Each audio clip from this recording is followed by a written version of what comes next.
ہوگی، جبکہ وزیر خارجہ اسحاق ڈار اور دیگر حکام بھی ہمراہ ہیں۔ اس حوالے سے مزید تفصیلات جانیں گے نمائندہ K21 نیوز ضمیر حسین ضمیر سے۔ جی ضمیر، آگاہ کیجیے گا۔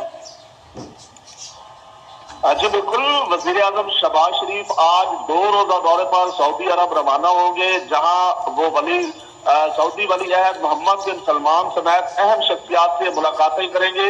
وزیر اعظم 28 سے 29 اپریل کو ریاض میں عالمی اقتصادی فورم کے خصوصی اجلاس میں شرکت کریں گے۔ وزیر اعظم کی سعودی ولی عہد محمد بن سلمان سے ملاقات بھی ہوگی، جس میں سرمایہ کاری اور ولی عہد کے دورہ پاکستان پر تبادلہ خیال بھی ہوگا، اور اس کے ساتھ ساتھ وزیر اعظم کو عالمی اقتصادی فورم کے اس اجلاس میں شرکت کی دعوت سعودی عرب کے ولی عہد اور وزیر اعظم عزت مآب محمد بن سلمان آل سعود اور عالمی اقتصادی فورم کے بانی اور چیف ایگزیکٹو کلاؤس شویب کی جانب سے جو ہے وہ دی گئی ہے۔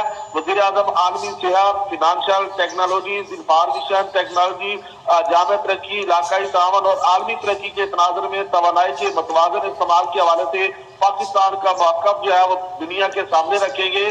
دورہ سعودی عرب کے دوران وزیر اعظم شہباز شریف کی IMF کے سربراہ کرسٹا لینا جارجیوا سے بھی جو ملاقات متوقع ہے۔ ملاقات میں نئے اقتصادی پیکج پر تبادلہ خیال ہوگا، جبکہ دورے میں وزیر اعظم کے بل گیٹس سے ملاقات کا بھی امکان جو ہے وہ موجود ہے، اور وزیر خارجہ اسحاق ڈار اور کابینہ کے اہم اراکین بھی وزیر اعظم کے ہمراہ ہوں گے۔ تو آج وزیر اعظم جو ہے وہ خصوصی طور پر جو ہے 28 اور 29 اپریل کا سعودی عرب کا دورہ کر رہے ہیں، اور باقاعدہ طور پر ان کو دعوت دی گئی اور اس کے حوالے سے وہ پاکستان سے سعودی عرب پہنچیں گے۔ جی تفصیلات کے لیے شکریہ ضمیر حسین ضمیر، آپ نے ہمیں آگاہ کیا کہ وزیر اعظم شہباز شریف آج سعودی عرب روانہ ہوں گے، جہاں وہ سعودی ولی عہد محمد بن سلمان سمیت اہم شخصیات سے ملاقاتیں کریں گے۔ وزیر اعظم 28 سے 29 اپریل کو ریاض میں عالمی اقتصادی فورم میں شرکت کریں گے۔ وزیر اعظم کی سعودی ولی عہد محمد بن سلمان سے ملاقات بھی ہوگی۔